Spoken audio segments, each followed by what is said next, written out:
اس رمضان المبارک میں خاص کر کے ہمیں ان چیزوں پر توجہ کرنی ہے۔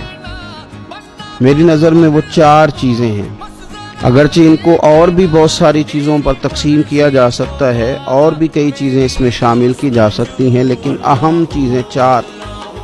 ایک تو نماز کا پڑھنا، نوافل کا پڑھنا، رات کو قیام کرنا، سحری کے لیے تو اٹھنا ہی ہے، تو اٹھتے وقت تہجد کی نماز کو اہمیت دینا، نماز تراویح کو ذرا شوق کے ساتھ ادا کرنا، نفل کا قیام کرنا، عبادت کے لیے اپنے آپ کو تیار کرنا، اور دوسرے نمبر پر قرآن حکیم کی تلاوت کو ذوق شوق کے ساتھ کرنا، اپنا محبت کا، پیار کا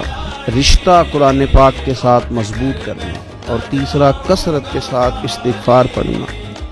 اپنے مالک سے اپنے گناہوں کی معافی مانگنا،